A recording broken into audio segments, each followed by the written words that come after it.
Hi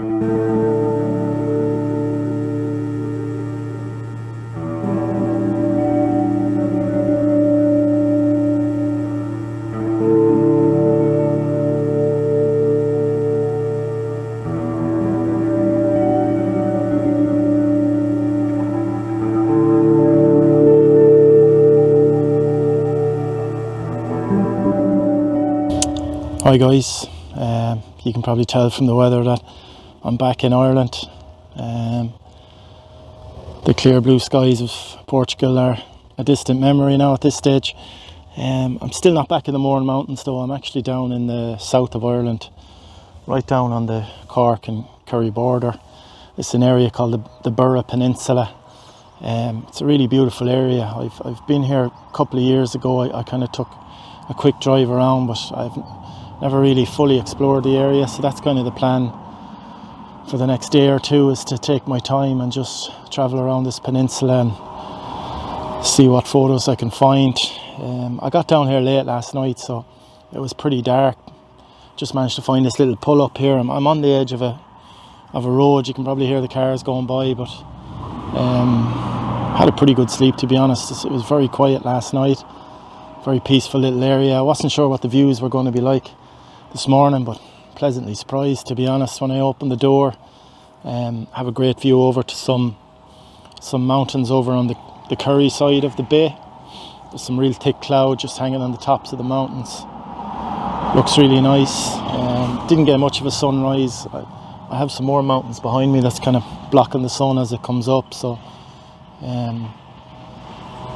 but when that light peaks over the top of those mountains, I think we should get some really nice shots. As usual, I have a couple of cameras with me.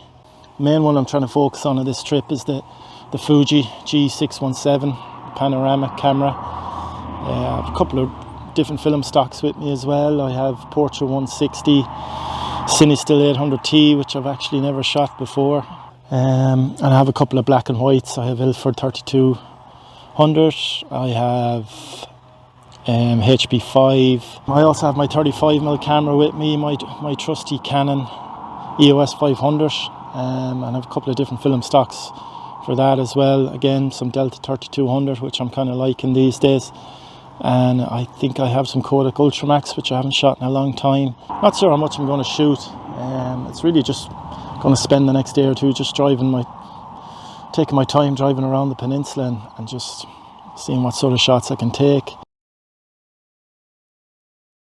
I'm shooting with the Fuji G617, so I'm going for that panoramic format. I have a roll of Portra 160 in it. It's giving me a shutter time of about, I think I'm at a 30th of a second at f16, which seems to be fine. Yeah, it's just really just trying to capture this little boat here on one kind of on 1/3, so just on the edge of a road here, so a little bit of traffic this morning. I'm just trying to place this boat maybe on 1/3 of the photograph, and then just have those mountains with the clouds in the background. Might be a little bit hard to see on this camera, but yeah, really happy with this shot. Nice way to start the day. So I'm just going to take the photo now. 3, 2, 1.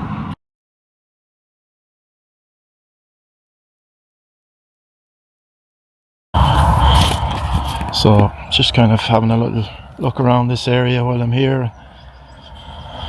This boat is kind of providing some nice foreground interest. If I just come over this side, I can kind of place it nicely into the scene.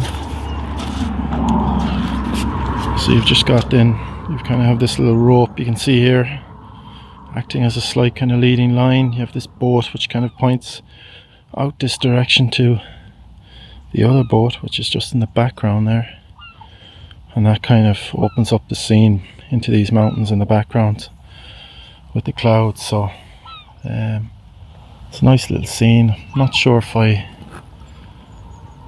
it's going to be as nice as the other picture. Might be a little bit too cluttered.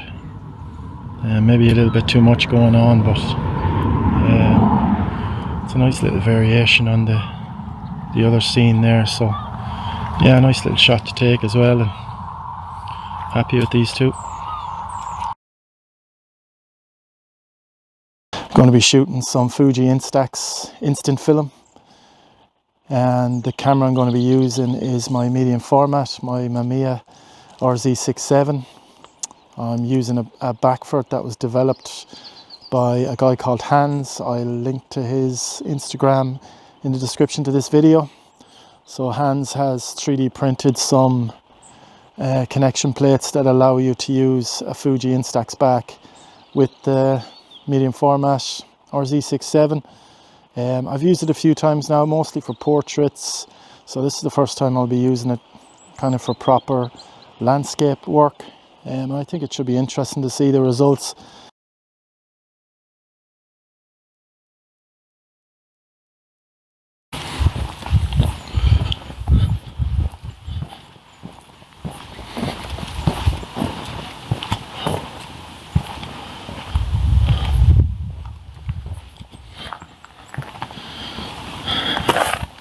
Just came across this nice little scene. Just this little river leading out towards the mountains in the background. Nice autumn colours too. Everything's a nice shade of kind of goldeny brown. Yeah, I'm going to try a shot with the Instax and see how it comes out. Yeah, just a really nice area. I'll take a shot here with the Canon EOS 500. I've got the 35mm f/2 on it, and I'm shooting with Ilford XP2. So let's see how that comes out.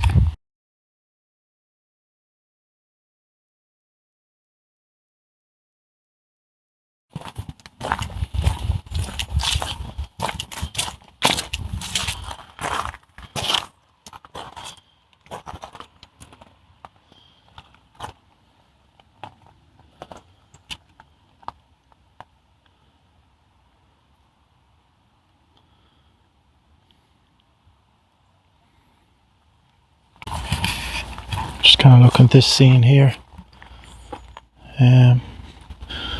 Really liking these kind of grasses here in the foreground.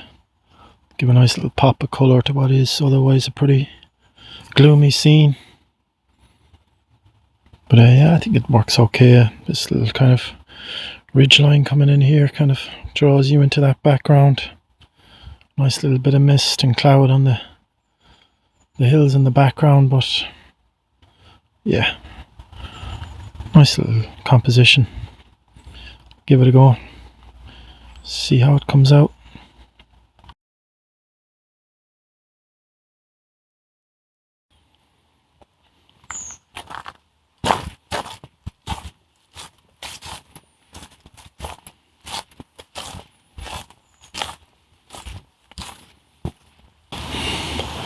This is a scene that should work a little bit better on the Instax. If I can cut that sky out, just focus on this little house, should give me a low dynamic range scene. It's a little bit dark, I might have to use a tripod on this one, but yeah, interested to see how this one turns out. Now, I'm not going to be able to look through the waist level finder here, so I'm going to pull that off. And I do have the viewfinder in my bag, so I'll just pull that out. Maybe it's not just centered enough. Let's have another look at it. That looks a little bit better, so 3, 2, 1.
Absolutely beautiful scene here. Sunlight just peeking over the mountains in the background. Beautiful still lake. Really like this rock just jutting out here on the left hand side too. Really nice scene.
Might not be able to see, but just two horse riders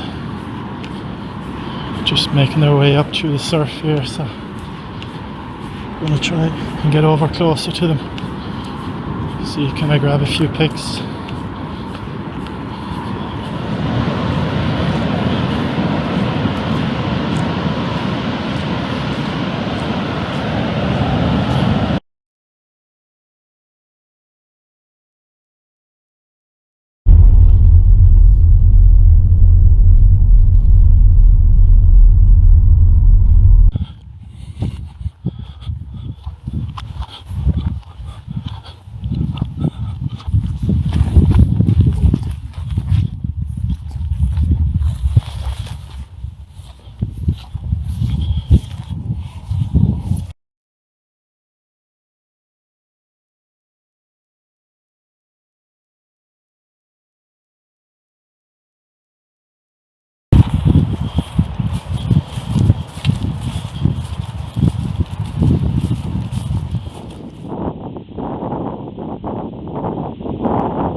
Just realised how absolutely ridiculous I look with all this gear. I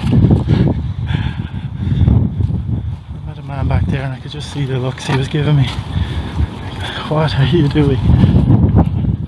Like I'm filming on one camera here. I've got two in my hands. I've got another one around my neck, if you can see it. And I have, how many is that? That's 1, 2, 3, 4, and I have a fifth one in my bag. I got some issues, man. So, is bringing 5 cameras on a trip a help or a hindrance? Being honest, it is a hindrance. There's that old saying, you know, one camera, one lens. And just learn how to master that and make scenes work, I suppose, to what you have, you know. The more you limit yourself, the more creative you have to get. So why have I brought 5? I think the main reason is I love this part of Ireland, but it's 5 hours drive away from where I live, so I don't get down here very often. So when I do, I kind of have this idea of I want to make the most of it and I want to capture everything, and I know it's not the correct way of doing things. I need to kind of just make my choices and stick to them and just make them work. But I don't know, I still feel like I'm still in the beginner stages of being a photographer, even though I've been doing it for 10 plus years. But I'm still just kind of trying things out, seeing what works, seeing what I like, and slowly but surely kind of cutting things down to the camera that I like and the lens that I like and what works for me. But until then, I have to do these hikes and suffer because of the amount of gear I bring with me. I suppose one benefit is it should be helping me to get fitter, carrying all this weight up these hills. I'm kind of struggling with the light on this one. It's changing so much. I keep having to change the filter on this camera just so you can see me properly, but then when I try and show you the sights, the sun just blows everything out. You kind of see it. Three Sisters just over there. Still a little bit higher to go. I need to get up there.